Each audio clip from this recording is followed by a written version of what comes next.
Well, welcome to this special edition of the YAHOWAH blog. This is Family Hour. We're here with, I think, with Kevin. I can see Kevin and Kirk, but can we hear I can Kirk? hear you.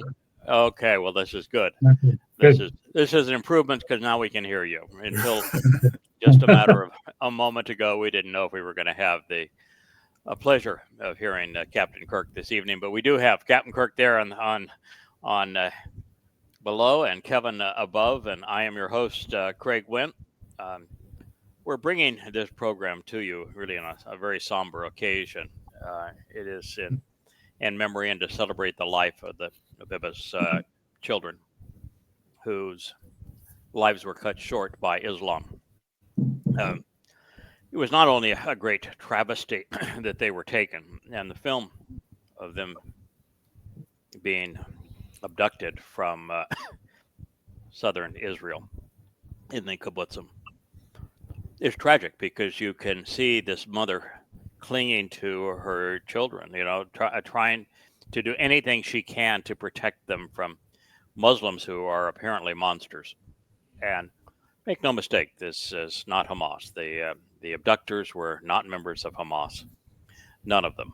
And this is not the result of Hamas, it's the result of Islam. The whole episode that took place on 10/7 was an exact reenactment of what Muhammad did in the farming community of Qatsyr, where he terrorized Jews, murdered the men. His men raped the women, Muhammad himself participating, and they abducted the children. They actually sold them into slavery to buy more weapons, and they even tortured them. And I had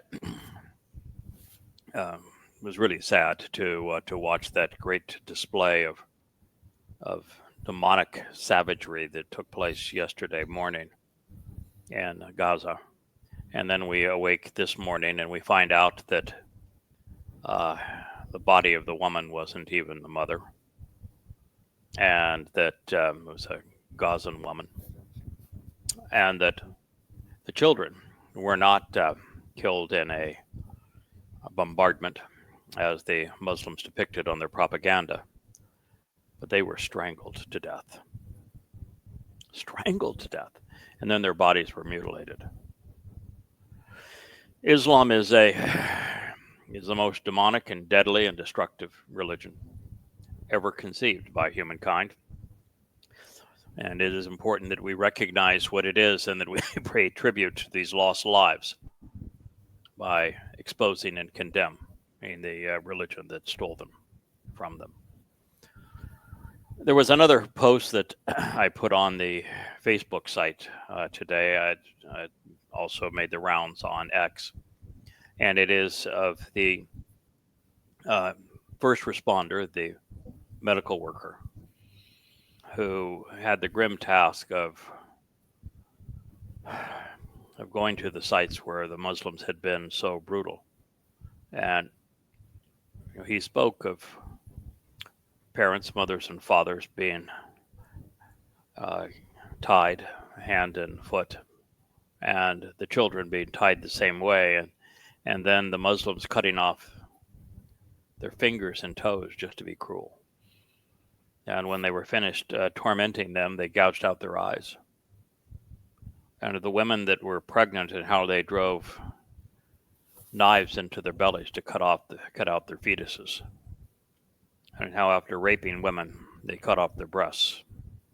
And how there were many homes where they tied their Jewish victims together, poured fuel on them, and lit them on fire so they would burn alive. It is the most savage display of demonic behavior the world has probably ever witnessed, and it's a shame that we have gone this long without actually discussing what these Muslims did on this day, or how the world has risen up to celebrate this carnage, with progressives joining the chorus against this deadly and deceitful and destructive and demonic religion. I did 8 hours of programs. You fellas probably know. You may have listened to them, but I did 8 hours of programming between yesterday and today. reading from the Islamic scriptures, Mm-hmm. so that the world would know this was not the first time that Muslims have perpetrated horrors of this savagery. Muhammad did so. He perpetrated genocide against the Jews in Arabia. He murdered all of the men and boys, tortured them to death. Some, many cut off their heads while everyone watched. He routinely raped Jewish women, and he sold the children into slavery so that he could buy more weapons to promote his ungodly religion. And he didn't do it just once, he did it 4 times to Jews. The last occasion was Qatsyr, and I shared that story today while I read the Islamic accounts of what happened with the Qatsyr Jews yesterday. And in both cases, they were essentially the same thing that happened in Israel on 10/7. It was not a Hamas plan. It was an Islamic plan. And Israel needs to come to grips with that. It's, at this point, it is likely that Israel is going to take the battle again to Gaza. Now, you can't blame them for wanting to do that. If I had, well, I have watched it. Your first reaction is these people have no right to live, and that when you watch the scenes that come out of Gaza where they bring tens of thousands of Muslims to celebrate the death of children that they abducted and murdered, you realize there are no innocent civilians in Gaza. They're all complicit. And it's obvious they're all complicit. But it's also obvious that Israel's year-long war in Gaza did exactly what I said it was going to do. It made more Hamas and Islamic Jihad and just overall Islamic jihadists than it killed. And it turned the world against them. And so doing more of that is not going to produce a different result. So I don't know what to tell Israel other than I gave Israel a 5-part plan that would have worked back on morning of 10/7 and 23, and unfortunately they didn't implement any part of it. And now they find themselves in a really horrible situation. And all I can do is scream as loud as I can scream that the problem is Islam, and stop blaming Hamas, stop blaming Hezbollah, stop blaming Iran, stop blaming the Fakistanians. It's strictly Islam. This is not a corruption of Islam. This is not something you can fix about Islam. It's not a perversion of Islam. These are not radical Muslims. This is just Islam as it was lived by Muhammad, as it is manifest in the Quran. And if Israel is going to survive this as unscathed as possible,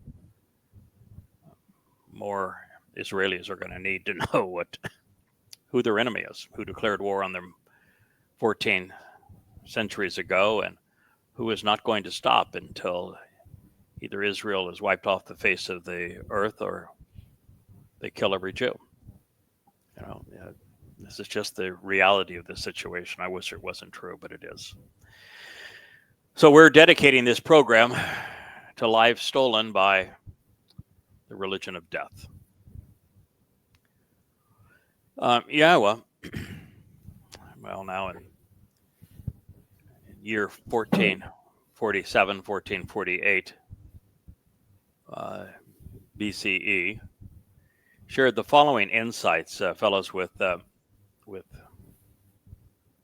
Moses, or it's hard to make a transition after knowing all we have witnessed these last couple of sayings, so I'm going to do my best, but I'm exceedingly somber about what happened and knowing what Israel's options are and how they're likely to respond and making a bad situation worse.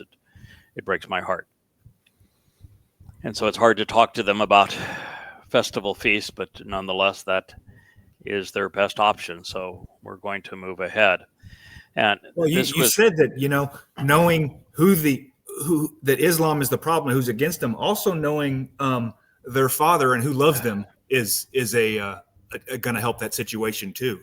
So that's it was one of the Only help. key aspects of the open letter I wrote to them at War with Religion, is that the only solution to all of this is to acknowledge that Yahweh is God, that He is the Father of the covenant. He is the author of the Moed Mikre. He is the one who approved His Son fulfilling Pesach Matzon Makodim, so that we might all survive this very nasty planet that's going to turn so much worse. So it is about returning to Yahweh, and we're going to talk about that. This was revealed in 1447, 1448 BCE, and so well over 3,400 years ago, Yahweh had a plan, and He wanted His people to know it. And Shemoth names, Exodus 23:18, we read, "It is the bounty of my festival feast. It is an ad bokor. It is an enduring witness come morning, and something to consider forevermore." Of course, the festival feast he's speaking of are the harvests, which would be Makudim, Shabuah, and Towrah. The initial and best part, he says, the reshith of first fruits, especially firstborn children, of your realm, you should come bringing them for the family and home of Yahweh your God. Yes, God is in the business of building a family, and firstborn children is the first of three harvests of His children. It was a time when, after Dode had opened the door to life, and after he had taken our guilt and deposited it in Sheol, we were prepared to be part of God's family. We were positioned to be empowered and enriched by Him, and that is precisely what He is saying here, that the purpose of first fruits is for us to come for the family of Yahweh. Now, well, that's really good news. The bad news is that in all of this time, since Moshe issued those words, there haven't been maybe more than 100 Israelis that knew what he was talking about and who capitalized upon them. It wouldn't be really until Dode that God's people would come to understand them. And he wrote about them, but there were very few takers even during Dode's time. And Dode was mostly a contributor.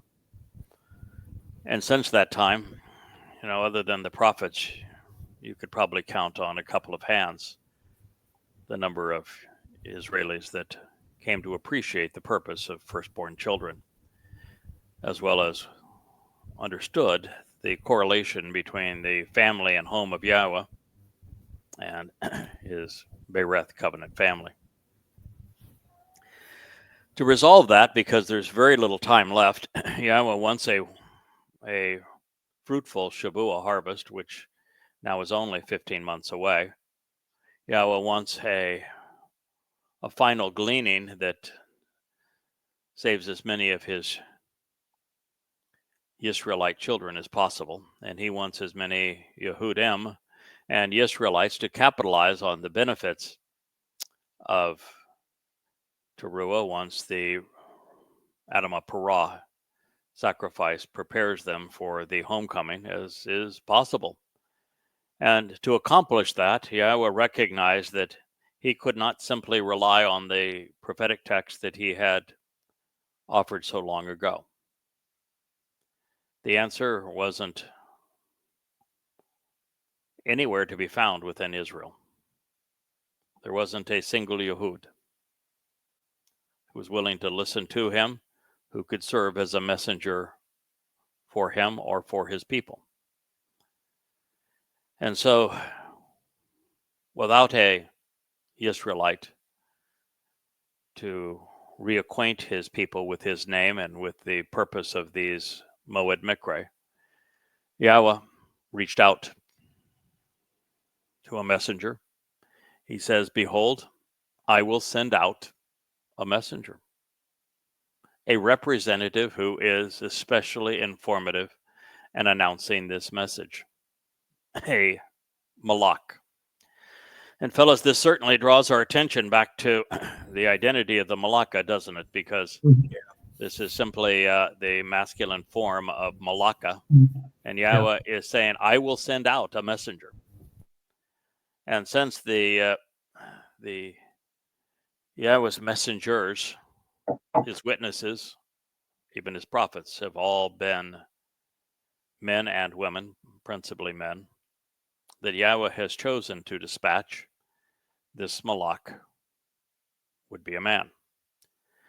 He says, "So behold, pay attention, I will send out a messenger, a representative who is informative and announcing this message before you, in your presence, and within the same dimension, to help keep you focused so that you are observant, closely examining and carefully considering everything along the way."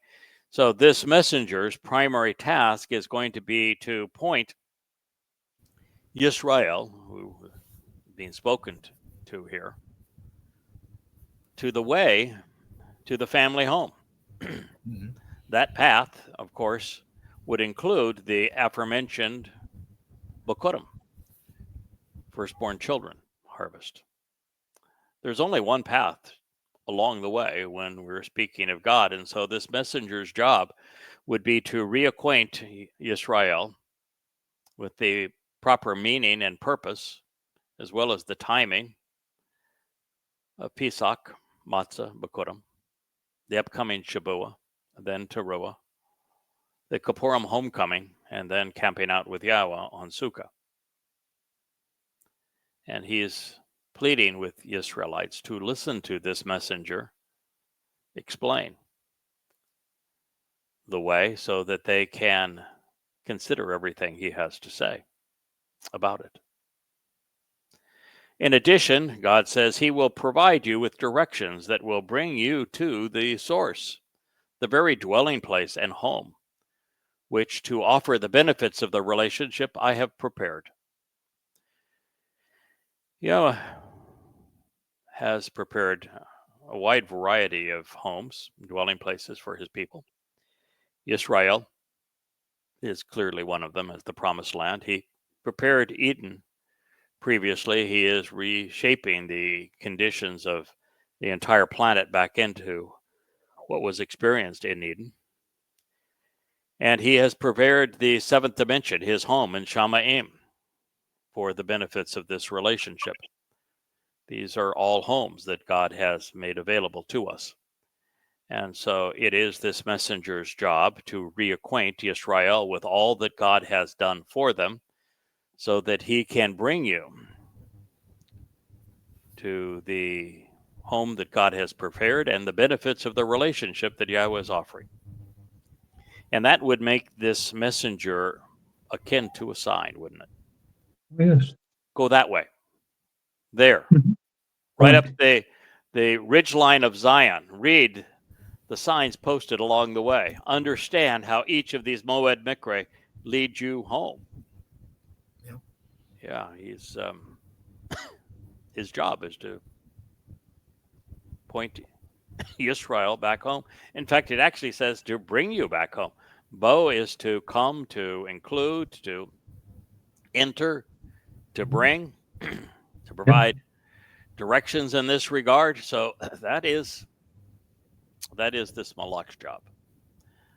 I'm quite confident you're hearing the fulfillment of that prophecy in this very program. God went on to say, that was, by the way, Shemoth Exodus 23:20. You should choose to closely examine and carefully consider this, becoming focused and observant regarding his appearance and presence. So here again, we know that this malach cannot be a ruach. because you would not use he in association with a ruach, would you? So this is not a heavenly messenger in the sense of one of Yahweh's spiritual envoys. This is a man. And he is reminding his people to once again consider what he has to say and pay attention regarding his appearance. You're going to be able to see him, Yisrael. That was not possible until about 6 weeks ago when we began the YAHOWAH blog and offered this kind of a program where we can be seen. Yahweh knew it, of course, that we would do this 3,400 years ago, and he then initiated the process of us going from anonymous writer and all these 35 books that you see behind me, all of which are offered free at yadayah.com, and transitioning from that to the YAHOWAH blog, where we turn on the lights and the camera and look into it, and you can see exactly who Yahweh has chosen as this messenger to show you the way home. Because Israel, quite frankly, you've forgotten it. Of your own volition, God said, listen. Well, that's the beauty of this medium, isn't it?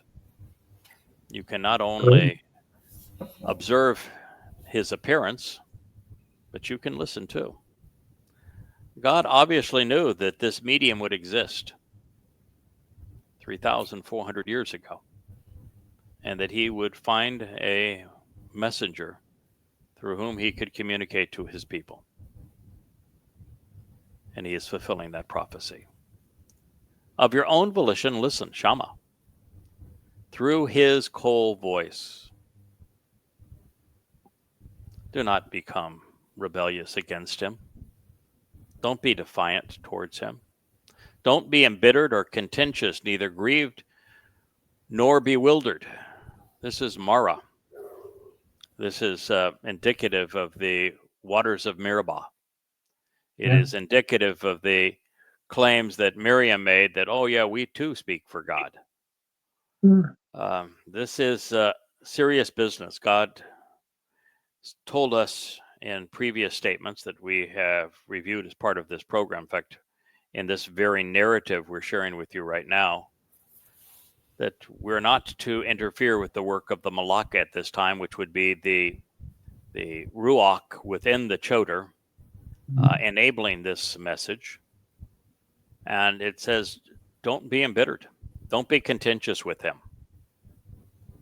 Don't be bewildered. Do not become rebellious. Don't become defiant. God is saying, it's time, Israel, that you not only listen and that you're observant based upon this messenger that I'm providing so that you know the way home. But you've been rebellious too long, and this is not a good time to continue that, because you're not going to have another opportunity. Quite frankly, Israel, this is your last chance. Because otherwise, he will not tolerate or endure your rebellion, your revolting defiance and repulsive deviations from the established message. Now,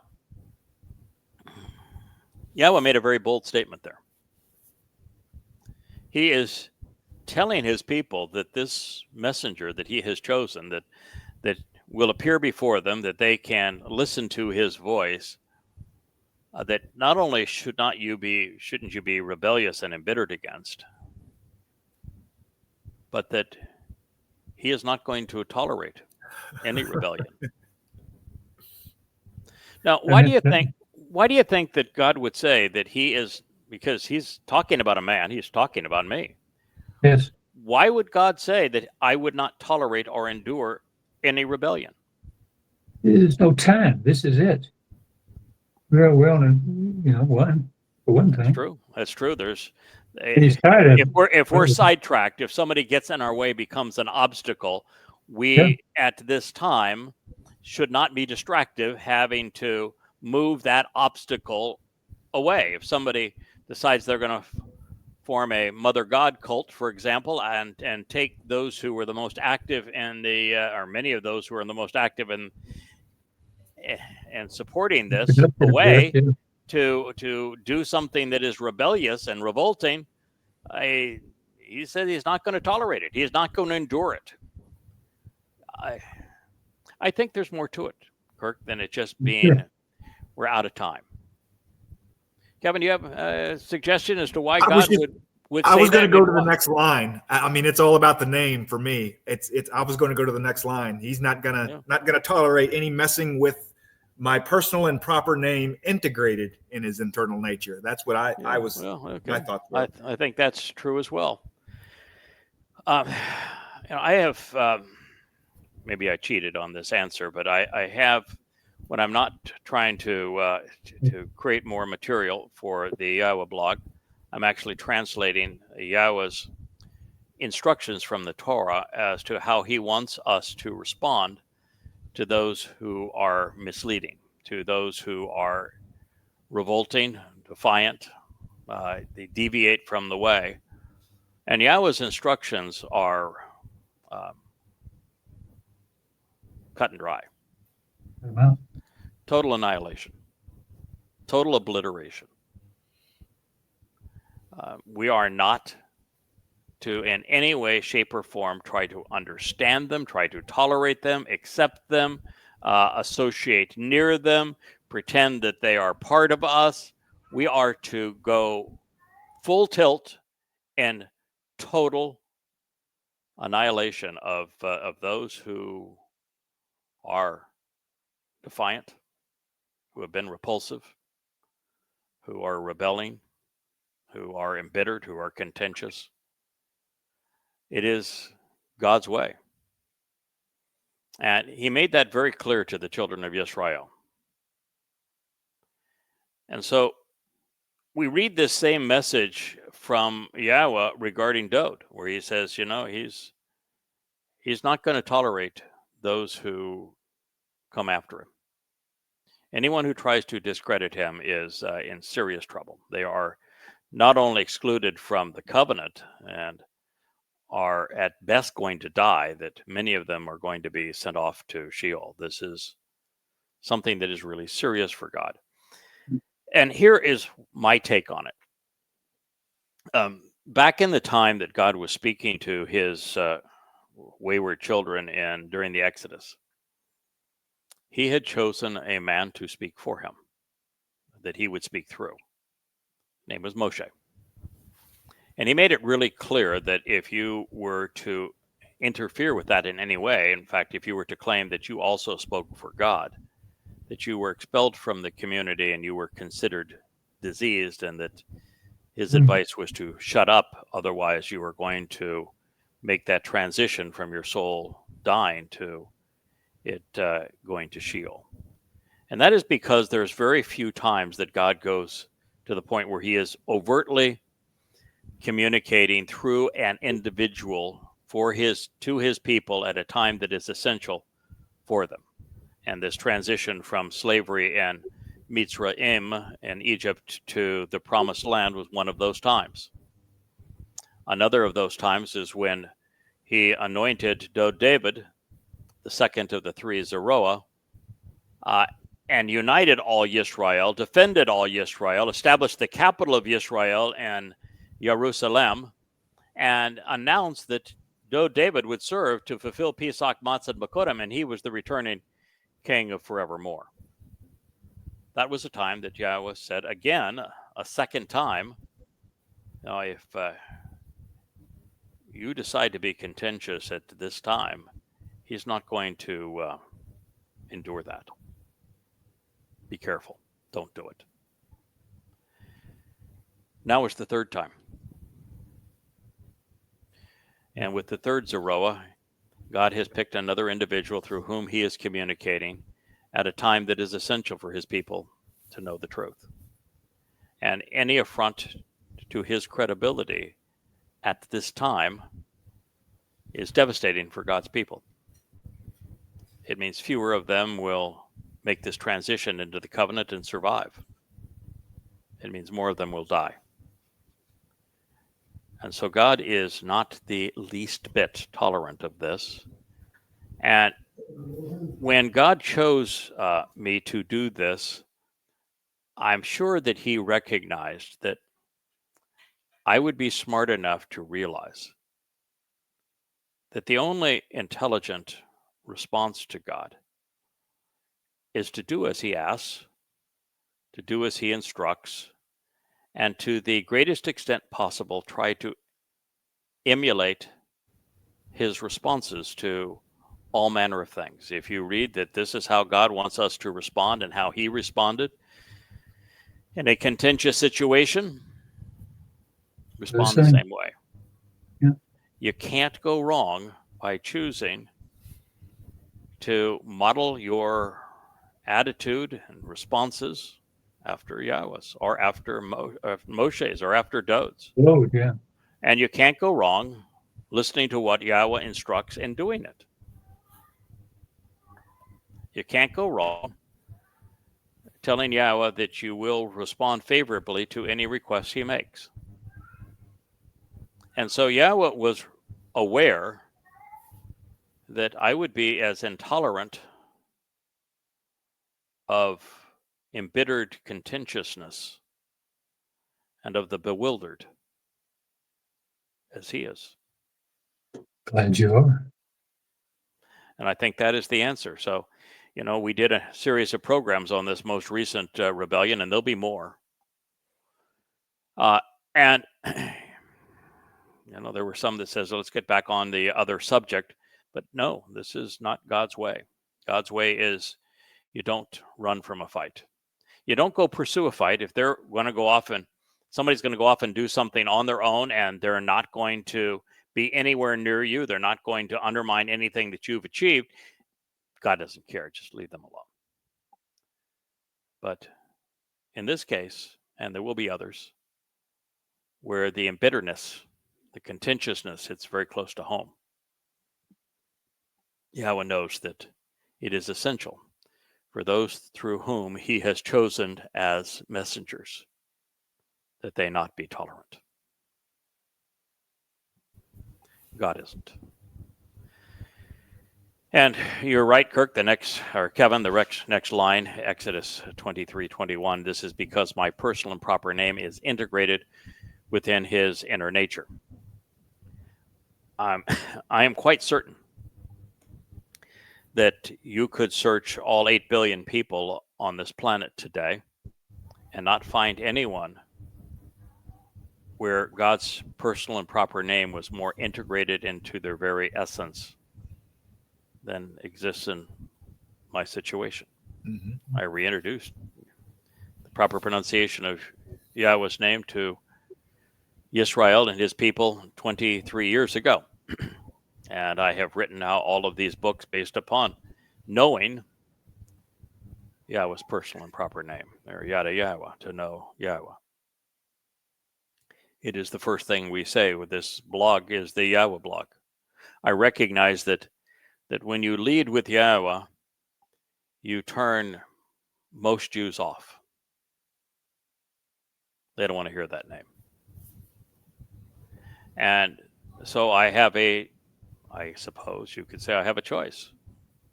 The choice is to come at them more softly with G-D or Adonai or Hashem.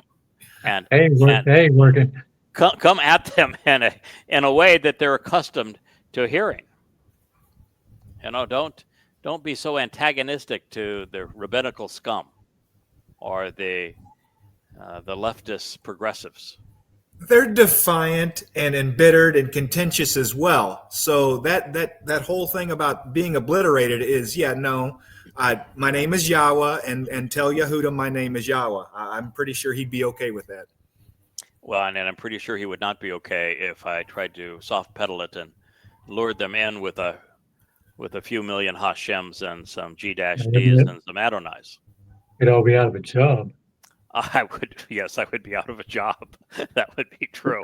I'd be fired. Now, I don't do it to keep the job. No, I know that. I'd be fired. But nonetheless, it is true. I would be fired. God has one and only name, and he made it Say quite it about- clear in the third statement on the first of the two tablets that the negation of his name and the misrepresentation of his name was an unforgivable sin.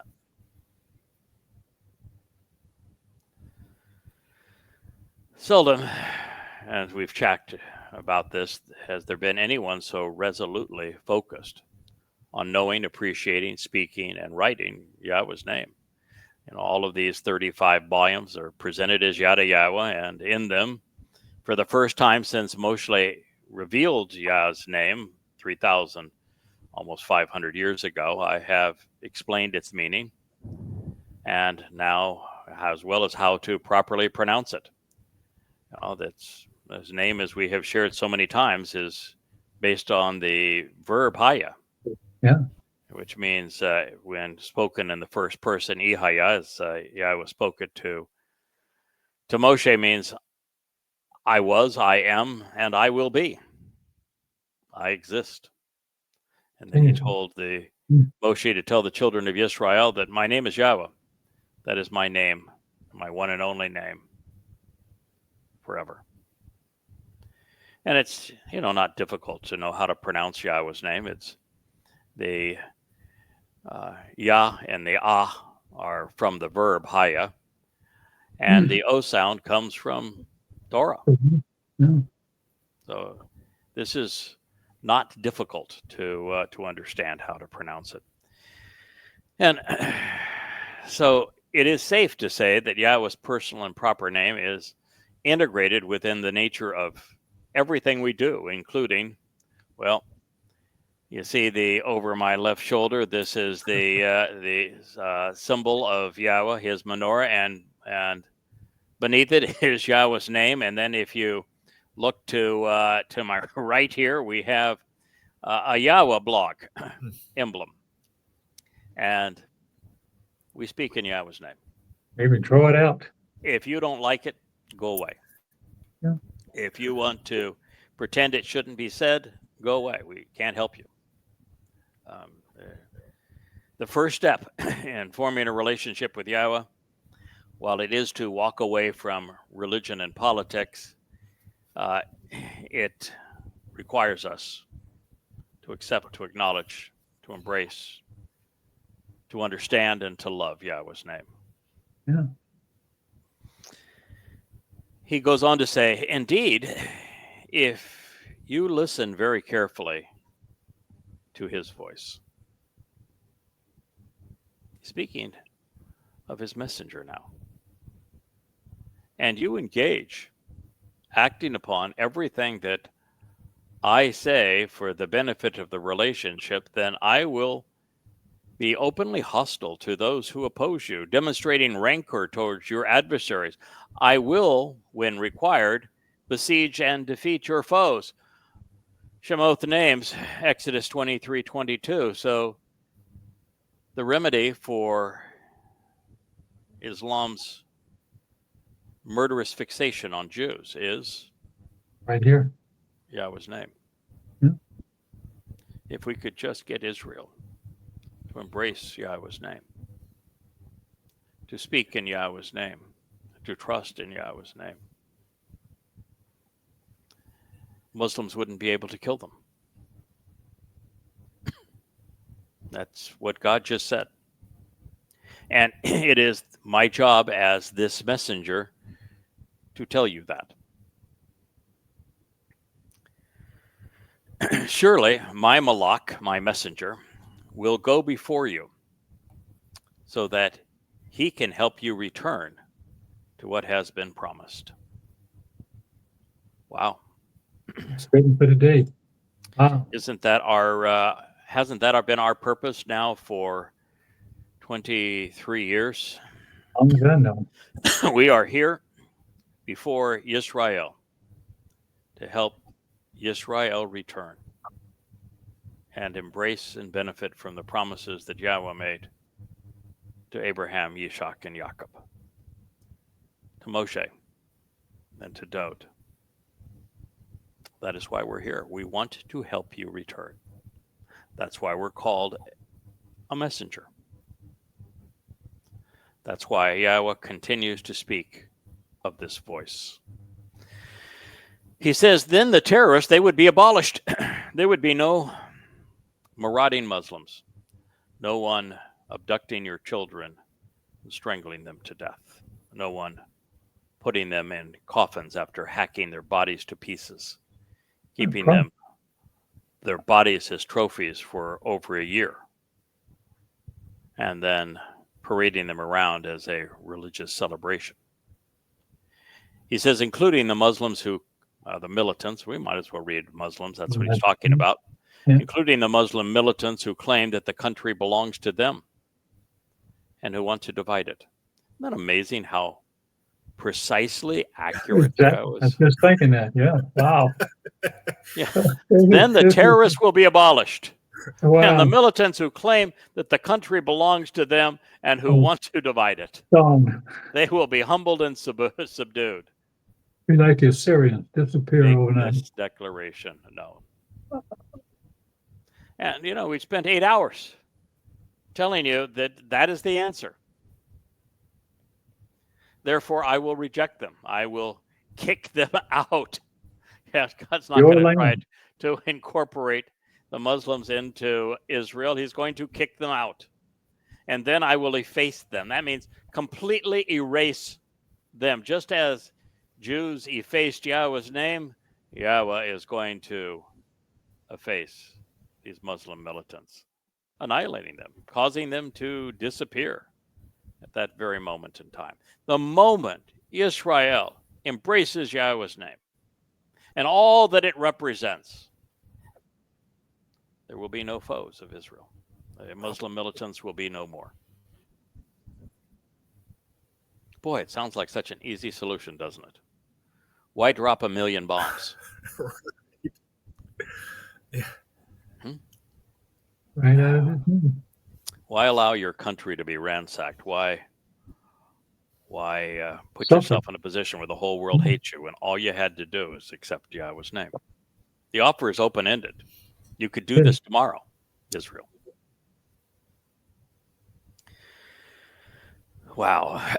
Well, since the call voice of Yah is addressing the means to know Father and Son, to engage in the covenant and answer the invitations, those who wish to benefit from this relationship be wise enough to listen, carefully, and then act upon what they hear.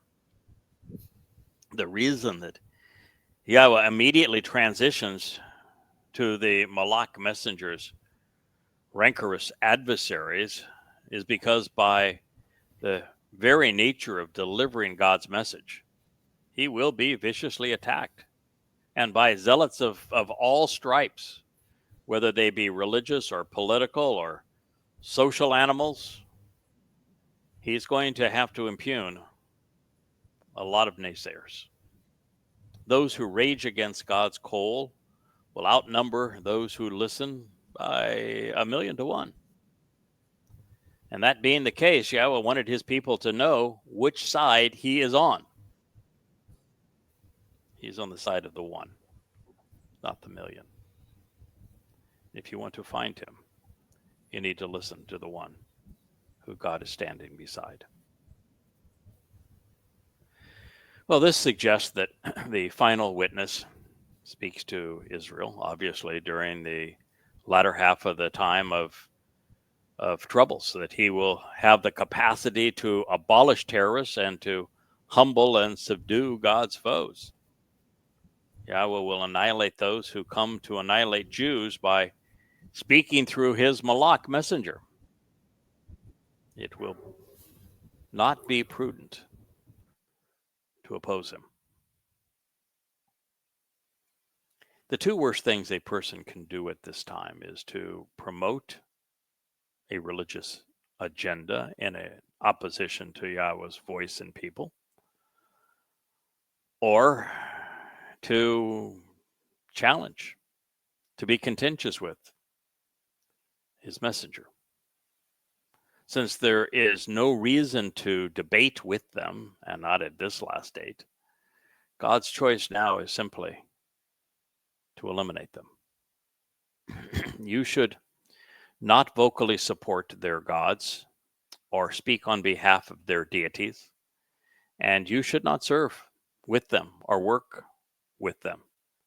You should not do as they do either. Rather, instead, it will be you who will overthrow them. So then you should break apart and crush all of their sacred monuments and their holy objects. Shemot names, Exodus 23:24. When it comes to God presenting his nature, his way, his message to his people, anything that is hostile to it at these particular times, 3 times, God is wholly and completely intolerant. It just can't do it. You can't do it and survive. Let's put it that way. And that was true with Moshe. Yes. It was true with Dode, and it is true now. Yeah. Well, I have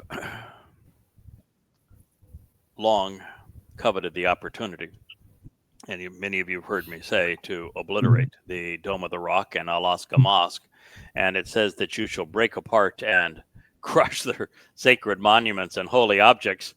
So I am looking forward to taking them out along with the Church of the Holy Sepulchre. And it appears that I'm going to get my wish. Can you say kaboom? Yeah. I mean, honestly, my strong preference would be for Israel to do it. Sure. And to have the cojones to, and the backbone and the character. In fact, with the Biba's children being strangled to death by Muslims, I would thank them by tearing down those 2 buildings tomorrow. That's what I would do. You know, I don't think I would go back into Gaza and bomb it into oblivion. That has not worked out well. But the better choice is to take down those 2 scars and never again allow a Muslim to enter Jerusalem, much less the Temple Mount. Now, I would much prefer them to do it, but since it is unlikely that they will have the backbone and courage to do it, I will. I am looking forward to that opportunity. Again, I will forfeit it. I will gladly step back, Israel, and let you man up. And that's what you should do. I will applaud you, and I will run interference for you with the rest of the world. And that matters because it's obvious that Yahweh has chosen me to speak to you, to protect you, to bring you back home. And he's not trying to bring you back home to ugly Islamic demonic scars on the Temple Mount. What a great idea. Oh. Therefore, you should work with and serve on behalf of Yahweh, your God, and he will bless your bread and your water. Furthermore, I will remove this sickness from your midst. Well, the sickness that is in their midst, of course, is religion and politics. And Yahweh's going to remove it. Well, in Bakurim, and we reviewed it, we have plotted a new course after considering the 25th statement of the 23rd chapter of Shemot Exodus, moving on to the presentation of firstborn children and the harvest and Kara. So this time, remaining cognizant of the context of the Mikras 3 ingatherings of souls, I think it's time that we venture deeper into the Shemot instructions. I have thought that by us going into Debatim and considering what was said about these harvests, particularly the big 3 harvests in Debatim, and considering what is shared here in Shemot Exodus and going between them and then moving into Yashayah, into the 17th and 18th chapter as he lays out the whole timeline of Shabbat and Towrah, it is by bringing all these pieces together that we come to understand precisely what it is that God is offering and expects from us in return. So anyway, this is Yahweh's version of From the River to the Sea.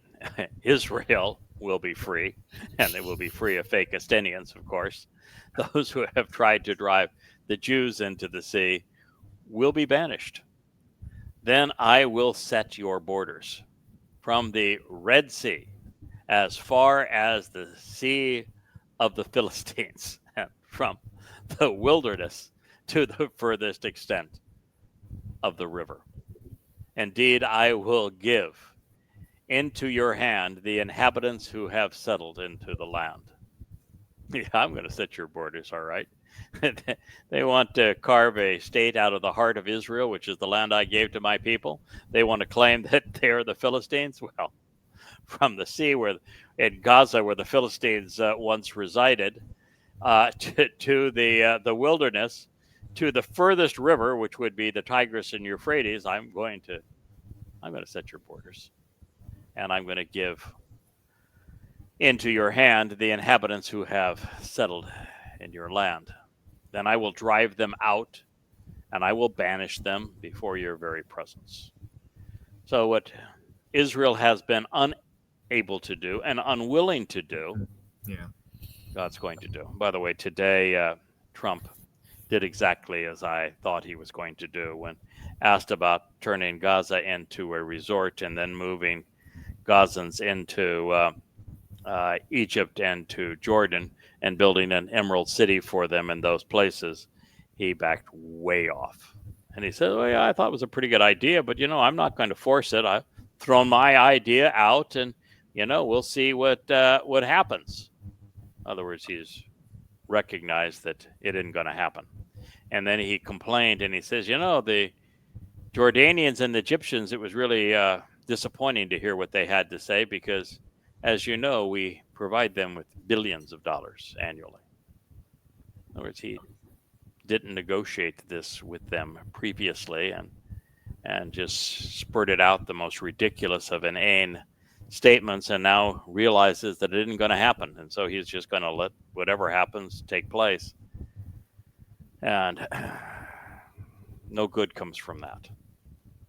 When you come out with a plan as radical as I'm going to build emerald cities for Gazans in Egypt and in Jordan, and we're going to move them all out, and then we're going to turn Gaza into a resort, and none of that happens, then you make a fool of yourself. Well, what we've just read obviously has not yet occurred, but it will. And since Yahweh used add, which is to the maximum extent of something, we would have the right to begin at the mouth of the Red Sea between the Arabian Peninsula and Africa, and the mouth on that would be on the south, and consider the northeastern corner of the Mediterranean along the coast of Turkey on the north, and the wilderness as defined in the Torah would begin at the Nile. And the river is the Euphrates, taking us all the way to the Persian Gulf and deep into modern-day Iraq and Syria. These boundaries would swallow most of the Middle East. It's a lot of land for thousands of people who will comprise the covenant at this time, particularly the mortal remnant. And it will be beautiful once again, since the earth is being returned to the conditions enjoyed in Eden. As you can see, I'm struggling with my cough again, but I think that's from doing 8 hours of vlogs the last 2 days. My voice is no longer capable of enduring that. I apologize. The beguiled and beguiling mind of man provides the impetus for religious monuments such as cathedrals and mosques and obelisks to sun gods like those found in the Vatican and Washington, D.C., the idolatrous statues like those erected to Mary, the Mother of God and the Queen of Heaven, as well as the Mother God of the Mother Rites. The pagan religious practices such as Lent, weeping for Tammuz, Christmas, New Year's Day, and Ramadan. To rid a place of them and to rid an area of the disease and suffering they cause, one has to rid one's realm of their hosts, the religious practitioners. In direct opposition to the means Catholicism used to assimilate people into their religion, by incorporating all of these pagan ideas, Yahweh said, "You shall not cut any form of agreement or make stipulations with them or with their gods." Simple, direct, conclusive. So that would mean Israel cannot negotiate a treaty with Muslims. That means that Israel should not make stipulations with Christians. That would mean that they can't do so with progressives.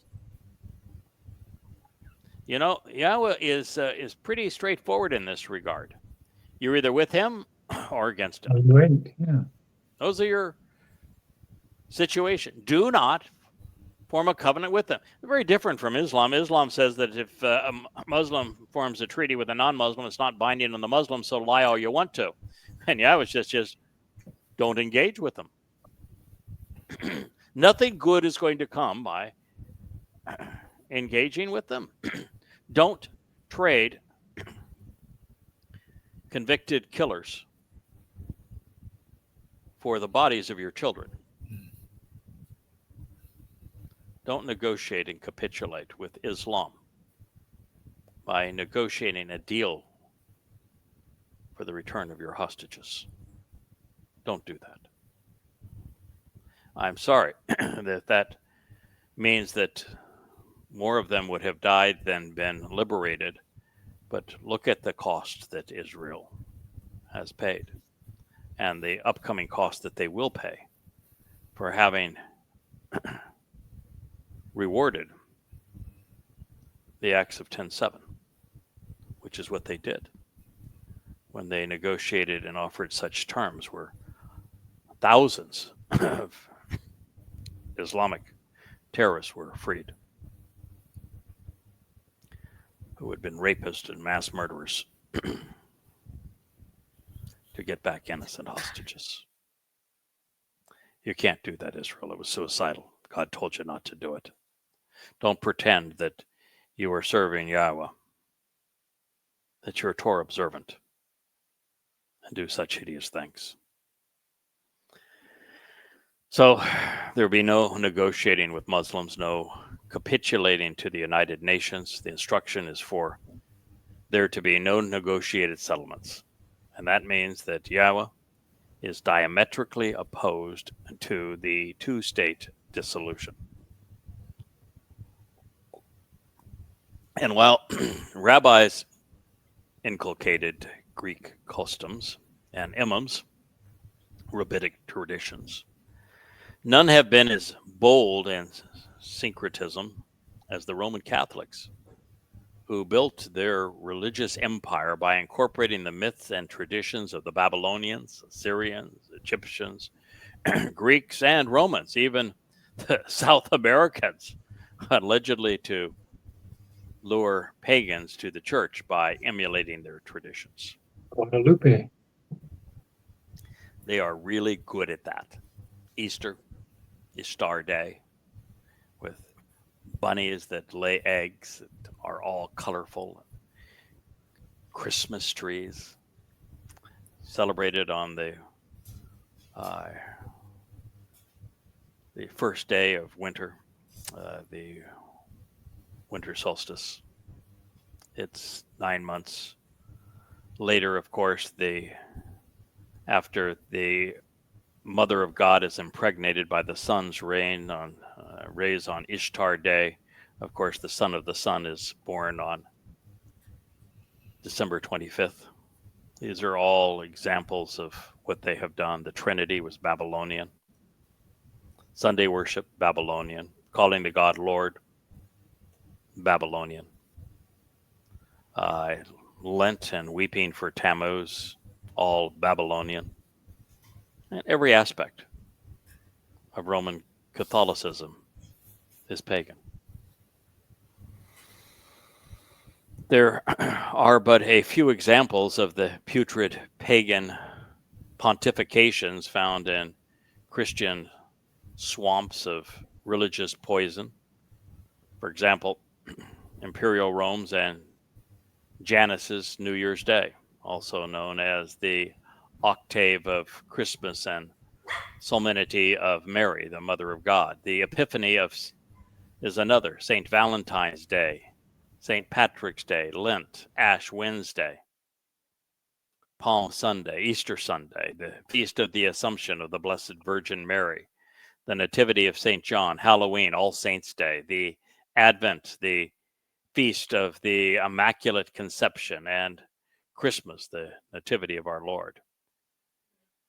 Then there are the borrowed customs of Sunday worship as the Lord's Day, the Eucharist, communion, the sacrifice of the Mass, acknowledging saints, prayers to and for the dead, the Rosary, priestly confession, purgatory, statues and prayers to the Madonna and Child, the cross, the sign of the cross, crucifixions, religious relics and icons, halos, steeples, obelisks, holy water, infant baptism, wax candles, justification by works, indulgences, a monetary tithe, a paid clergy, a clerical hierarchy, a sovereign pontiff, cardinals, celebrate priests as fathers, monks, nuns, and calling a God Lord. On and on it goes. All customs borrowed from a pagan past and incorporated into the most popular religion among humans today. Now you'll notice that not one of Yahowah's 7 invitations to be called out and meet with God made the Christian list. They don't even honor Pentecost, too Jewish, I guess.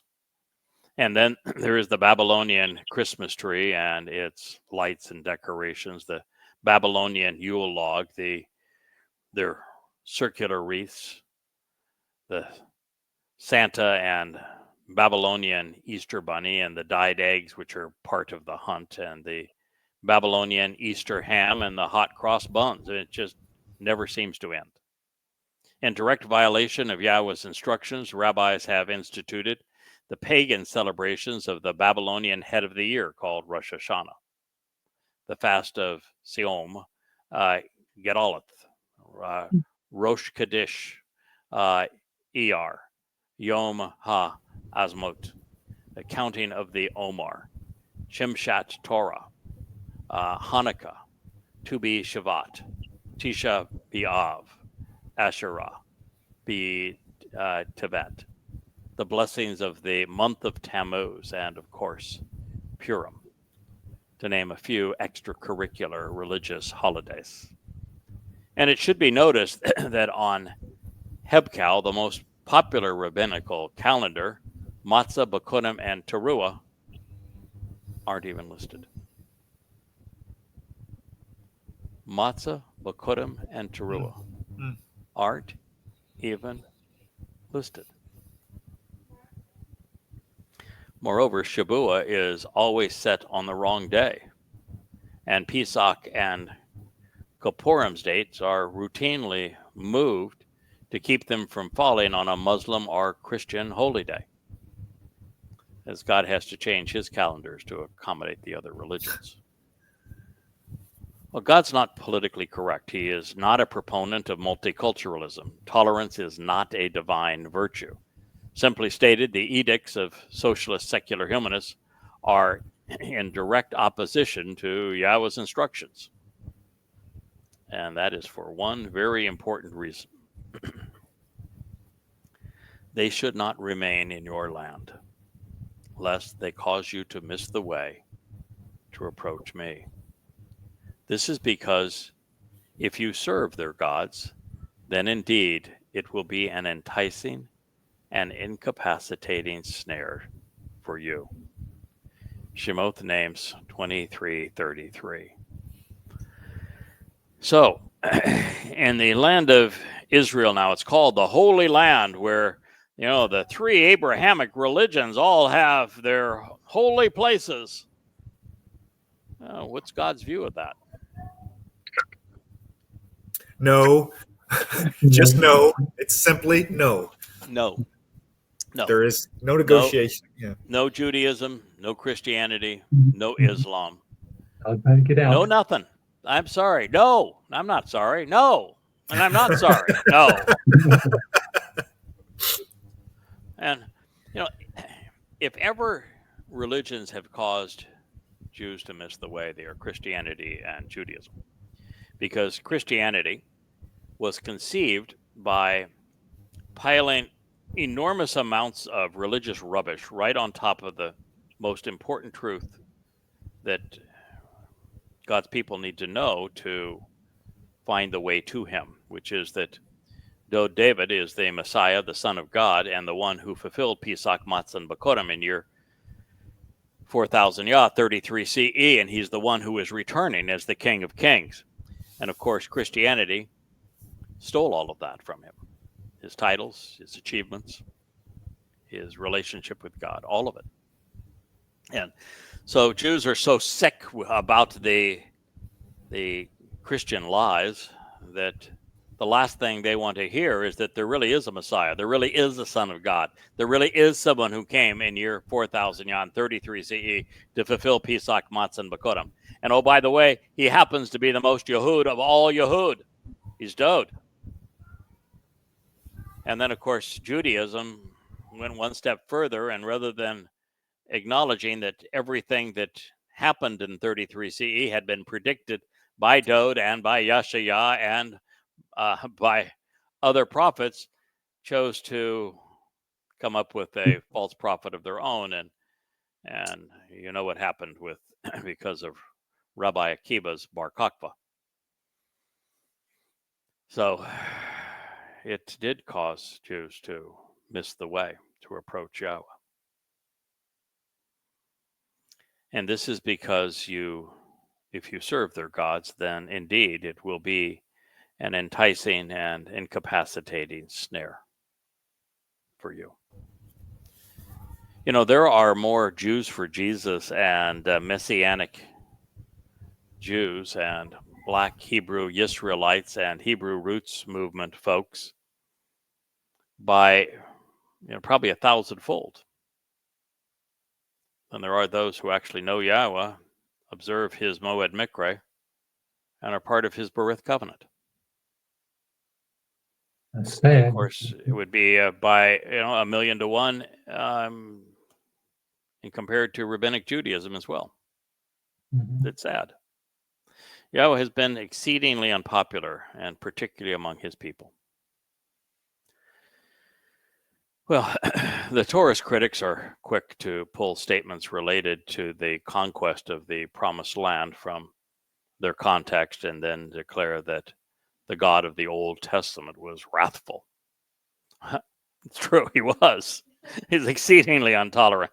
And it's his home, and he is disgusted by what the Egyptians did there and what the Assyrians did there and the Babylonians did there and the Greeks and the Romans 3 times, and then the Ottomans and, the Muslims even before the Ottomans, Muhammad's Muslims, and then the Ottomans and then the Crusaders and, now again the Muslims. God's disgusted.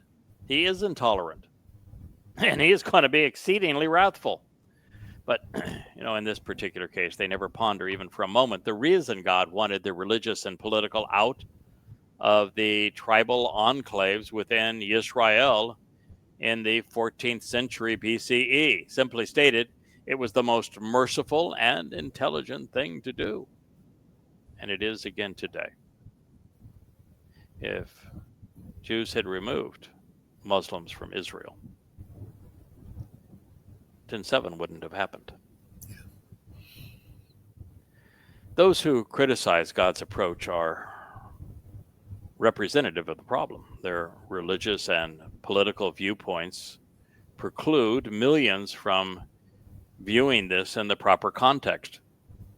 God knows that what I have shared with you is true, but man can be either good or bad individually, but his propensity to be wrong, indeed vicious and oppressive, religiously, politically, militarily, economically, conspiratorially, increases in direct proportion to the size of the civilization, nation, cult, gang, or institution. And the more pervasive the like-mannered become, the more difficult it becomes to think or act differently, because they tend to torture or torment dissenters and nonconformists. Collectively, humans are seldom right. What is popular is almost always wrong. And while rare individuals can at times differentiate between right and wrong, good and bad, the more religious and political a society becomes, the less likely that is to occur. And so for Israel to return to Yahweh, it has to become decidedly less religious and political. And that there have not been any notable or enduring exceptions to this situation that God just described anywhere in the world. Over the long march of time, Yahweh realized that if the grossly misguided remained, his approach to us would be lost under the noise, under the violence and compulsion of these misguiding human institutions and their influencers. Should you wonder how that would be possible, since, well, he is God, then you don't know him very well. You see, man is controlling, but God is liberating. Man wants more, God wants less. Man has a million ways to impose himself. God has none. Man's voice is shrill. God's is quite soft, often quiet. Man claims he is right, while God wants us to be right. An interesting affirmation of this comes when we consider Noah. He and his family were the only ones willing to listen to God and to build the ark. And what set them apart is they lived apart from all other men. Now consider Abraham. He left Babylon. And yet, even then, even after he talked with God and interacted with the political and religious leaders of the region, he lost his mind and he lost his backbone. So God didn't reach out to Abraham until he left Babylon. And yet, you know, Abraham found a way to return. Yeah, to playing footsies with the political and religious leaders of the region. It was not conducive to the relationship. Moshe is a wonderful example. He played along and he benefited from the political, religious, economic, and military institutions of ancient Egypt for 40 years while his people were abused in the most horrible ways. And yet, the leaders of that society would have tortured him to death for having had the good sense to oppose them. He intervened once only to have the Hebrews condemn their Savior, so he fled. God found him isolated in the wilderness, tending sheep. Dode left his overbearing father and siblings before he was 8, probably at 5 or 6. He was living a life of solitude, tending sheep in Bethlehem when Yahweh picked him out of obscurity, and he became the ultimate example for us to follow. By contrast, the people chose King Shaul from among them to be like every other kingdom around them. He was perceived to be the very best their society had to offer. He was tall, he was handsome, but he led them to near extinction at the hands of those Yahweh had asked his people to expel. Yahweh created the universe and life within it, and he also provided a means for his creation to know him and to live with him. Therefore, the most compassionate, moral, and rational thing to do is to minimize the influence of those who would convolute his message and impose their own, because the more they have access to the ears, the eyes, and the minds of any society, the fewer people there will be that will actually listen to the voice of God. And all who do not listen to the voice of God and act upon what he has to say will die. And so it isn't merciful to tolerate them.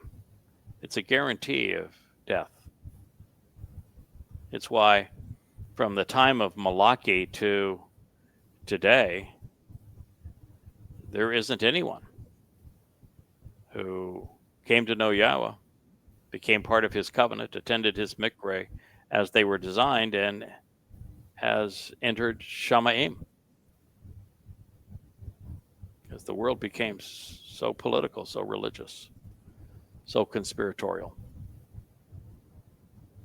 So Yahweh is asking his people to be intolerant of societies and institutions which are opposed to his message. And of course, his advice is sound. It's akin to asking us to remove rats and fleas infested with the bubonic plague from our homes before we move our children in.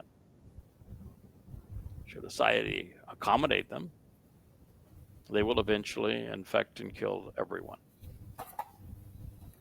Consider the Muslims who have fled the hellish conditions inflicted by Islam only to infect Europe and America, even Israel, bringing their religion with them. So, God's unwillingness to accommodate deceitful, destructive, deadly, and damning doctrines it's just not optional. So when God says that his messenger isn't going to tolerate them, it's God who says that's the way it must be. Well, Yahweh does not care what the religious do in their own homes, in their own countries. When it comes to the promised land, when it comes to his messengers, when it comes to Yisrael and his Malach, he is protective. And more than anyone, our Heavenly Father and Creator understands the deadly consequence that occurs when his children are corrupted by societies that are infected with religious schemes. Look what happened to Israel when they were in Babylon. Look what happened to Israel when they were in Egypt. Look what happened to Israel as they were in Europe and came out of it with this God-forsaken, heretic strain of Judaism. Israel became the best and worst example. They allowed the misguided to live in their midst. They accommodated their gods and their politics then. Then they did something far worse. They created the world's most popular gods and religions by corrupting Yahweh's message. Rabbis created Judaism. Rabbis created Christianity. Rabbis created Islam. And to a large extent, Jews are responsible for progressive politics and socialism. They've been busy little beavers. Maybe that's why they wear weasel hats. It was Shaul who became Paul. He was a Benjamite, and he authored Christianity's New Testament. He was the first one actually to refer to himself in writing as a rabbi. Yeah. And he did so by twisting the Torah and prophets to promote the counterfeit of Jesus Christ as the Messiah and the Son of God. It is the world's most popular religion. And understand, had Shaul, who became Paul, not been trained by rabbis, he would never have been able to write his 14 letters and to pull off this fraud.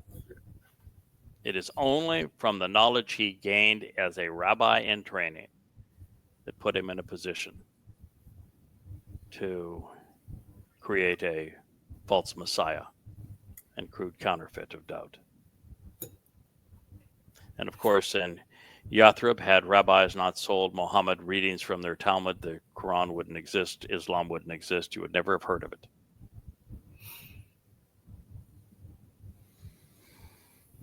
And obviously we can attribute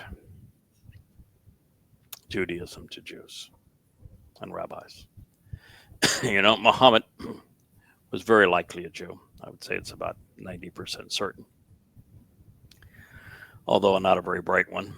And he authored the Quran by purchasing Talmud readings from rabbis. It therefore bastardizes a corrupt version of Yahweh's message to promote Allah as the enemy of the Jews. And it's the world's second most popular religion, with Islam drawing its credibility from corrupted Talmud stories that the process began with Rabbi Akiva. The Zohar is attributed to Rabbi Shimon bar Yochai. The Mishnah Torah was penned by Rabbi Mohammedes. And while he left no books, the Hasidic Judaism was created by Rabbi Israel ben Eliezer, known as the Baal Shem Tov, the Lord of the Good Name, although he would not know the good name if it bit him in the tush. Karl Marx was a Jew. He was a descendant of rabbis, and he authored the Communist Manifesto and Das Kapital to promote social secular humanism, promoted today in the West as progressive politics. With his co-conspirators, Trotsky, Litsky, and Lenin, who were also Jews, and they created a religion that worships men as gods by calling religion the opiate of the masses. Marx provided the impetus for a propaganda film on religion and revolution entitled Comrade Jew.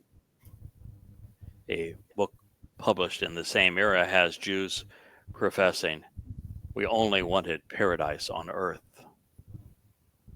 They would set the agenda for the dreams and nightmares of international socialism. And while most Jews were not revolutionaries, they comprised a disproportionate percentage of leftist utopians. That is particularly sad because with the rise of Stalin, that utopia that they envisioned became a living hell. Well, so did their invention of Christianity. So did their invention of Islam. And so did their invention of Hasidic Judaism. Today, those who side with Muslims to condemn Jews under the moniker of progressive libertards, especially in academia and the media, have become Israel's most ardent and vocal foes. By associating with those who worship false gods, such relationships inevitably lead to embracing their myths and misconceptions. Religious and political schemes, well, they prevail because they are mokish, enticing, and they are incapacitating snares which lure the unsuspecting into an injurious trap. No rational, no loving parent would encourage children to work and live among such thieves, among those infected with lethal diseases, among perpetual liars, mass murderers, or religious terrorists. And if that were the only place to work and live, a loving and rational parent would do whatever they could to clean up that community, ridding it of these bad influences to protect their loved ones. So, fellas, when we view the Torah from the perspective of the Bereth covenant, everything falls into place. God wants to rid his home and his neighborhood of negative influences because, well, that's in the best interest of his children. So this mystery of a wrathful God is solved. He is actually exceedingly compassionate. I had the opportunity to reprise my position on hate as a virtue the last couple of days.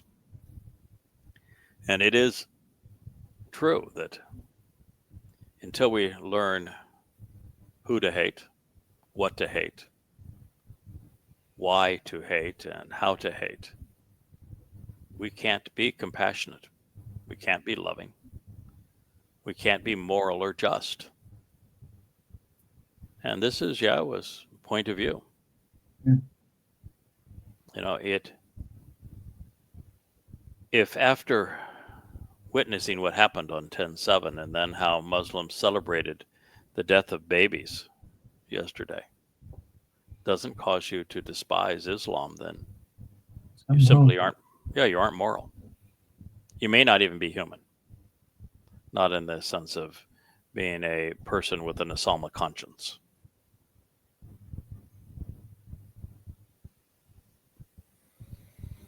So, speaking of how infectious religions began and of the enticements that are used to perpetrate them, the forefathers of Rabbinic Judaism, Rabbi Akiva and Maimonides, advanced the myth that 70 elders of Israel received their oral law at the same time Moshe received the Torah from Yahowah.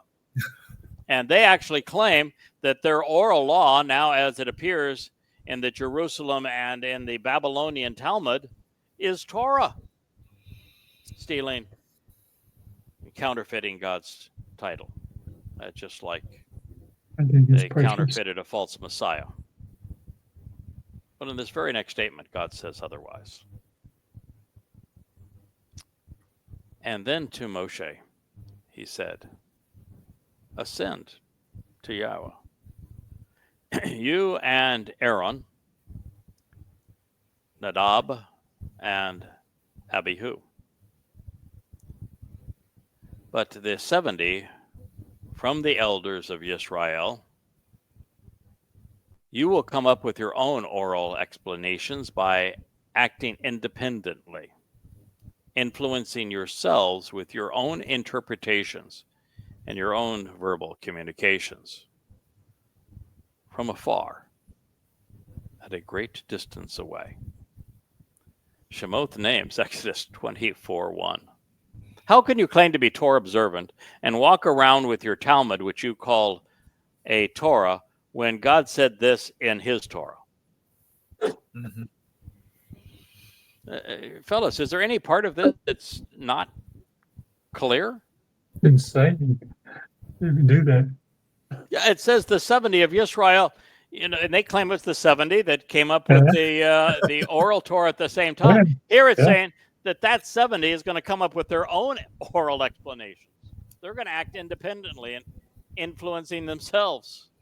They're going to have their own interpretation, their own verbal communications, and they're going to do so from afar, distanced and removed, separated and alienated, absent and remote. 4 people were invited to ascend the mountain and to meet with Yahowah this time. All named, all handpicked by God. Moshe, the one who draws out. Aaron, the alternative. Nadab, encouraging the willing. And Abihu, he is my father. The 70 elders of Yisrael, however, those incredulously credited by rabbis for having received their oral law from their G-D on this day, they were isolated on their own, sent a great distance away. And even worse for Judaism's most foundational claim, the oral arguments, aka the Talmud, were formed and pronounced independently. God just placed a dagger in the heart of Rabbinic Judaism. And of course, it's interesting that the Jews don't pay any attention to the Jerusalem Talmud because there's never completed. There's not enough of it. Rabbi Akiba was too busy trying to kill off all opposition, claim everybody for himself. He even killed his own disciples. He was just an absolute mess. Yeah, he is the worst. He even brought the wrath of Rome down on them. Well, we're having a light show here. Let me turn this sucker off. That'll help. And he brought the wrath of Rome on by foisting this false messiah out, Bar Kokhba, and led to the diaspora. It was just a terrible, terrible situation. And so the Jerusalem Talmud is hardly considered. So it's the Babylonian Talmud that they all listen to. And of course, it was written right around 500 CE, which was 2,000 years later. So you want to claim that what you wrote 2,000 years later, which is only arguments between then living rabbis, was dictated by Yahweh, who you won't even mention, 2,000 years earlier, and no one bothered to write it down? That's your story? You kept it straight that entire time? And they call you sages?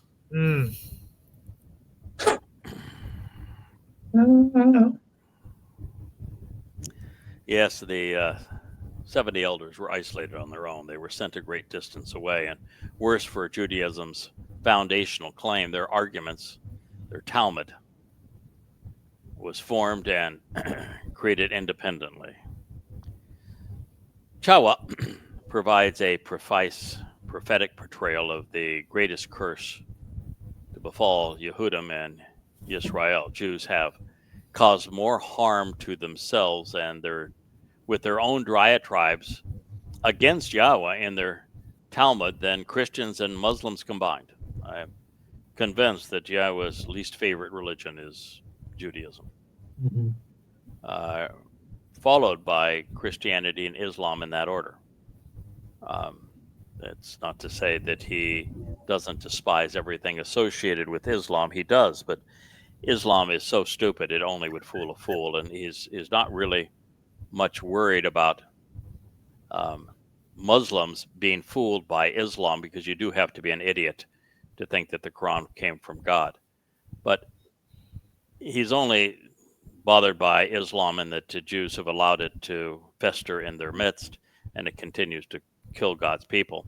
But it's Christianity that has hidden the truth more than any other religion. It's Christianity that has brought so much harm on God's people, that subjugated them and condemned them for so long. And of course, it's Christianity that caused dough to be hidden, to be counterfeited.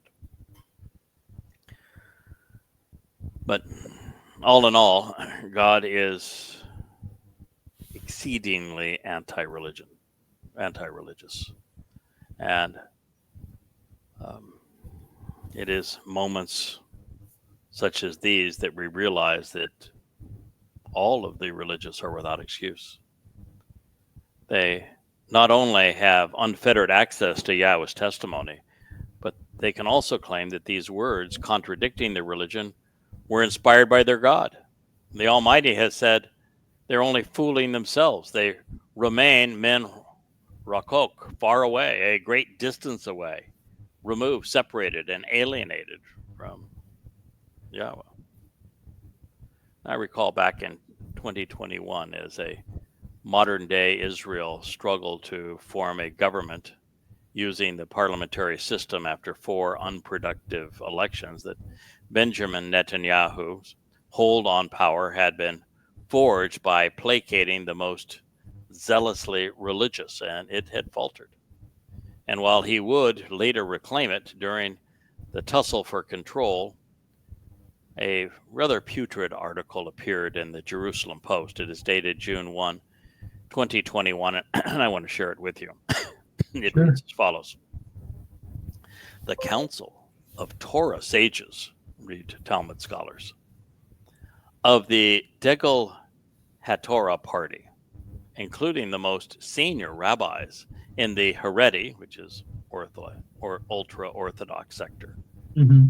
have denounced the punitive unity government for intending to uproot religion and called on Yarmina leader Naftali Bennett to withdraw his support. In a statement published in the Yeted Niman Haredi newspaper on that week, the rabbis, including two of the most senior figures in Ashkenazi non-Hasidic community, Rabbi Chaim Kavinsky and Rabbi Gershon Edelstein, said, "No one who believes in God and observes Torah commandments could support such a government." Well, the fact is that if you're a Torah observant, you're not going to support any government. It is a great anguish to hear about the intent to form a new government that the central and substantial part includes those who want to harm the foundations of religion. God forbid, make severe breaches in the walls of Judaism and undermine the tradition of generations upon which the house of Yisrael rests, rabbis wrote. No. It is the religious traditions that cause the house of Israel to crumble. It is Judaism, which God forbids. It is Judaism which has breached the covenant of Yahweh. And there is no foundation that is laid by religion upon which the state stands. It is religion that is the parasite that is bringing the state down. The council noted specifically that it was extremely concerned over reforms a unity government would enact to the Haredi education system, read religious indoctrination, which is funded by the state, in which many schools do not teach core curriculum subjects as well as Shabbat observance and Jewish status issues, likely in reference to conversion. You know, the Haredi schools don't teach math. They don't teach science. They don't even teach English. Mm-hmm. And they mostly speak Yiddish. Astonishment is increased and the pain is great over the desecration of God's name. God damn these pieces of crap. They haven't said God's name in 2,000 years. How could you desecrate a name that you have already erased? Astonishment is increased and pain is great over the desecration of God's name, for which they abhor. I mean, it's just disgusting how lost rabbis are. When those who stand as a central bias for the establishment of a government such as this are members of the faction called Yemeni, who declare themselves to be and present themselves as Jews who believe in God and observe the Torah and mitzvot. Read the oral law and the religious edicts. The rabbis continued. This would be an act of defiance of heaven and a bitter and severe inequity. Yeah, you either capitulate to their nonsense or you're an enemy. But I can tell you for certain that the opposite of what they just said is true. We call on all Jews who believe in God. Why would you believe in God whose name you won't even say, whose Torah you have covered over with your Talmud, whose religious edicts pay no attention to what Yahweh actually said? Don't celebrate his Moed Mikre, but you celebrate your own holidays. You don't even have a clue what his covenant represents. You have completely denounced everything his son represents and has achieved. And you would say you want to believe in God? Why would you believe in God when he can be known? Exactly. Who defines themselves as a guardian of tradition? God hates the tradition of men. Certainly, as someone who observes the Torah, they don't observe the Torah, they observe the Talmud and the commandments. God doesn't have any commandments, he has instructions to recant their intention and not allow an act that would uproot religion and harm the foundations of Jewish law. Well, there is no Jewish law, but there is rabbinic law. And the only way that you're ever going to resolve the mess that Israel is in now is to uproot religion. And if you can't uproot religion from Israel, then at least uproot it from yourself. Because God is intolerant of religion. The single most repetitive theme throughout the Torah and prophets is goddamn religion. He hates it, and there's no religion that God hates more than Judaism. It is the dominant theme throughout the Torah and prophets. Appallingly, this is an accurate depiction of just how lost, how estranged from Yahweh and the Torah of Yahweh the religious have become in Israel. They actually believe God favors their stance when he despises them. But at least they got one part right. Diminishing the overreaching rabbinical control over people's lives and the religious imposition of their political system will harm the foundations of Jewish law.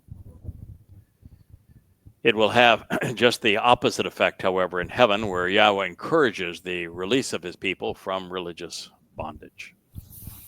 So the conclusion is, Yahweh's Torah leads to the familial covenant relationship with God, and religious traditions lead to alienation and separation from God. Those who are with Yahweh are seen as upright, standing side by side with their Creator. Those who are alien to God are depicted bowing down before him in judgment. The word is the way, and without it, no one can approach Yah. This should be our last statement for this evening, gentlemen. Then Moshe alone, he approached and was personally present, himself moving towards Yahweh. But the others they did not approach, and they were not present. So therefore the people, they did not ascend with him. It all gets back to the same thing, doesn't it? Yahweh picks one man, and he communicates through him. And he chooses these men according to his own criterion, his own purpose, and at the right time to achieve what must be accomplished. In this case, there was one man, which is why when Miriam and Aaron came and said, don't we also speak for God? And God had a conniption fit. Yeah. Yeah. No. Hell no. Hell no. And go over there and shut up. And just to prove the point, here's some leprosy. That makes the point to me. No, rabbis, you do not speak for God. Moshe spoke for God. Dode spoke for God. I now speak for God. I know you don't like it, but you've never liked Yahweh's choices. Why would anything be different now? And Israel, this is why this whole section of Shemot names, Exodus 23 and 24, was punctuated with Yahweh's constant reminder, I sent forth a messenger. I'm providing a voice. Listen, pay attention, be observant. Don't be rebellious against him. Listen to what he has to say and respond. And in this case, it was the same. Moshe alone approached and was present, moving towards Yahweh. But the others, no, they were not present. You know, when Yahweh told Moshe, he said, listen, I want all Israel to know that I have chosen to speak through you, and that everything that you're conveying has come from me. So I want you to clean them all up. This is very much like they'll be all cleaned up with the sacrifice of the animal parah here in 8.5 years. Clean them all up. I'll give you 3 days to get them all prepared. Then I'm going to descend, and I'm going to stand with you, and I'm going to declare that I, as Yahweh, the creator God of the universe, am the one who is communicating this Torah guidance through you. And he did. And what did the Israelites say? Go away. Don't talk to me again. Yeah. We don't want to hear your voice. Had to be the dumbest response of all time. And what was God's response to them? Okay, I'll talk through a man.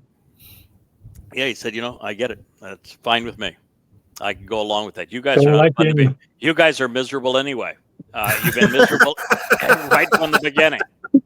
So trust I me. like Moshe. I No sweat.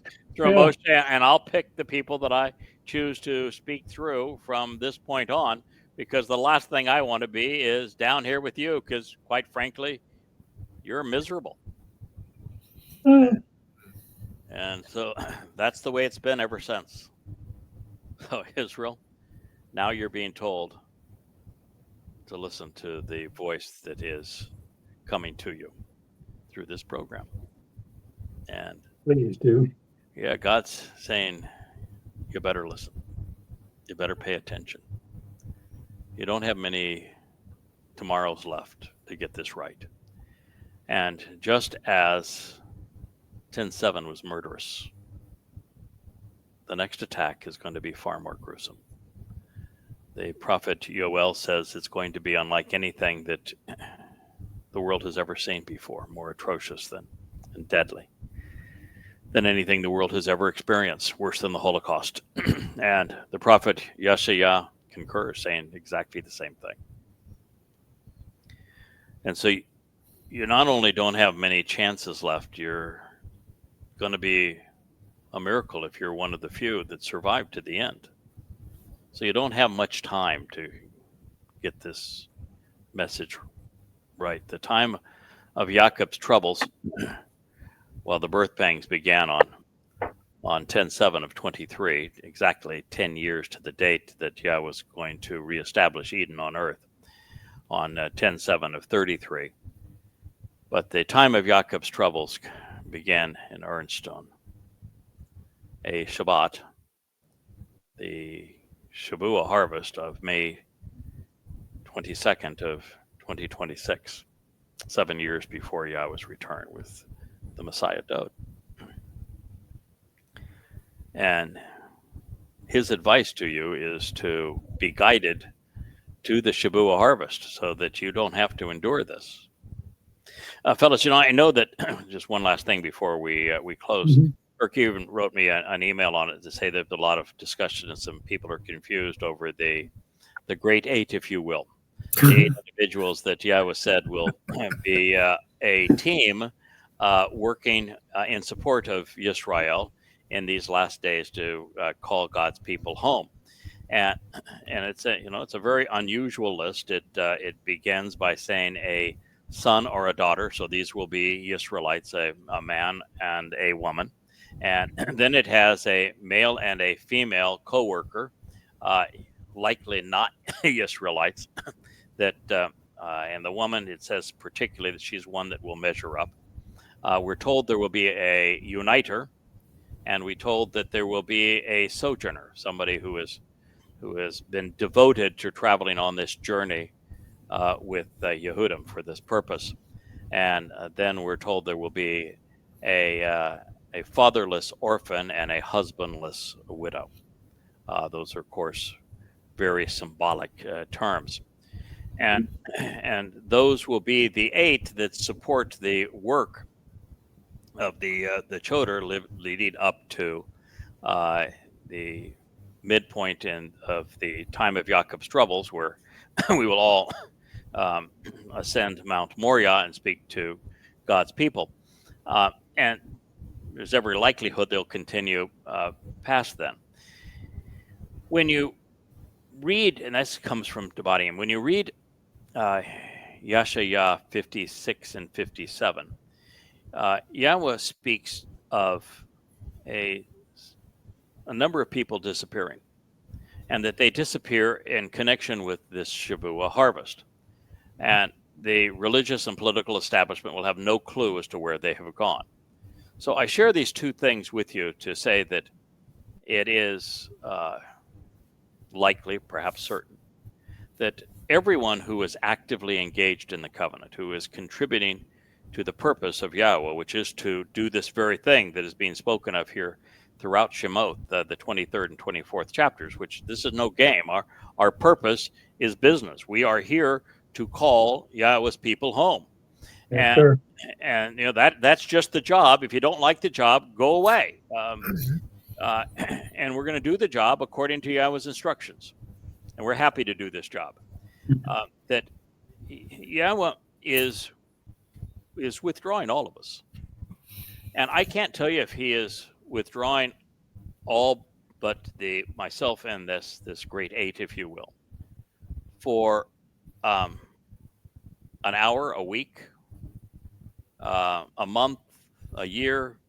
It doesn't really even matter. And I've had a long conversation with Yahweh actually on this, and I never asked him how long, because how long was meaningless to me. It's timeless, isn't it? Because when you're in the 7th dimension, time is a fairly different experience of time. And Sure. plus the fact, the shorter the time, so long as there is some time, is the better, because we can get back to the work. This is an important job. We want to get this job done well. You know, we have all eternity to vacation. Harvest our work. We want to work the harvest. Yes, sir. And so Yahweh, actually in one of these conversations, even asked, he says, do you want to choose the 8 that will re-engage with you? And I said, no, I don't want to do that for several reasons. One is, this is no sweet deal here, guys. You know, you're in Shamayim.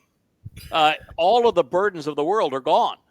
You're a 7-dimensional creature, completely liberated. You don't have to put up with all of the muck of the naysayers.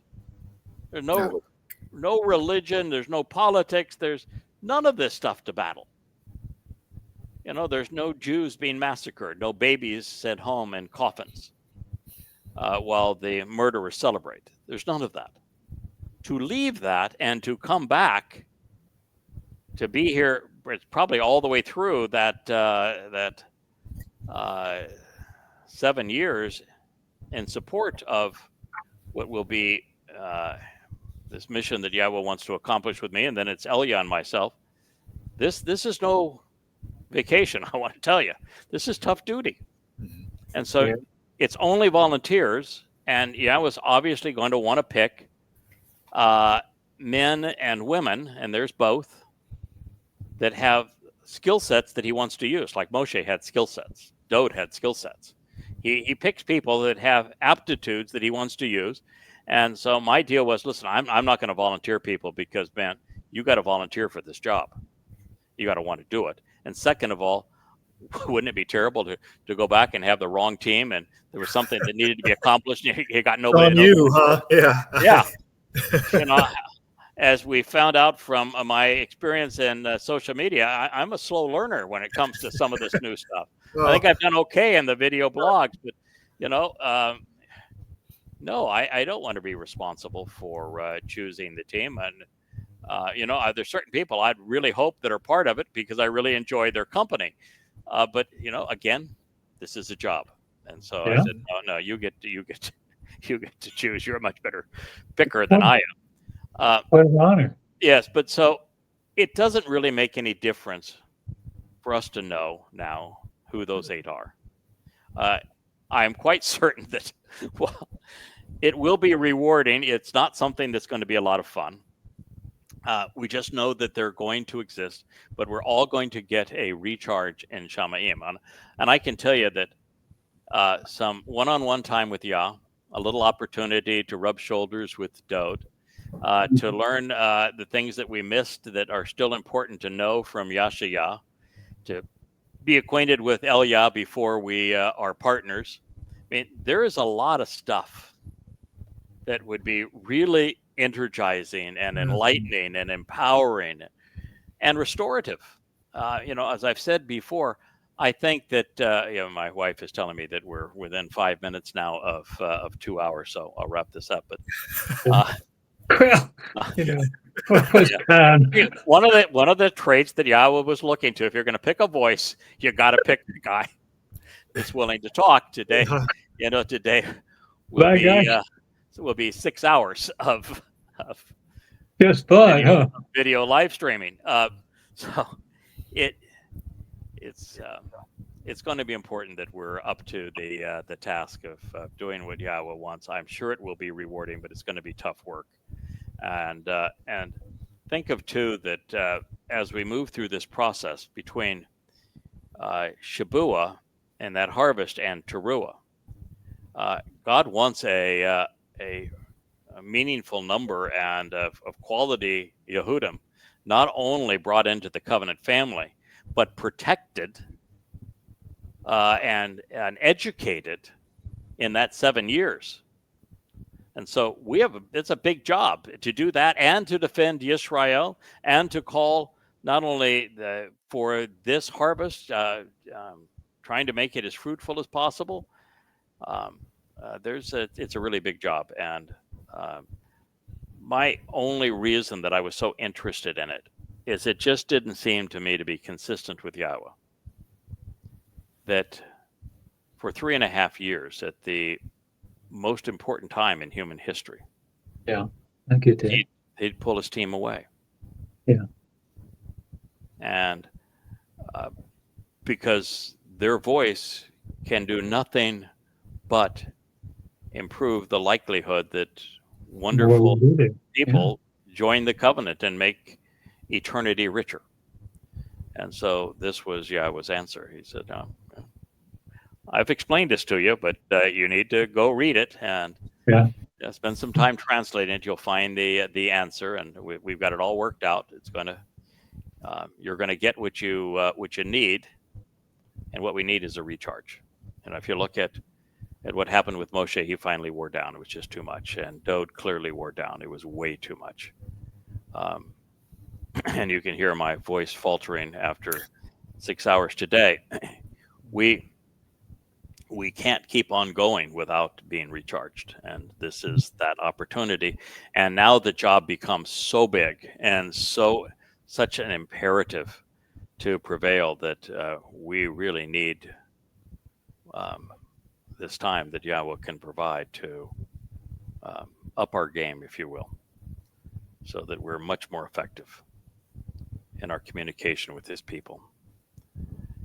And so that is my explanation. Kirk, does that answer your questions, or is there still some that remain? No, that's what I hoped it would be. That's actually.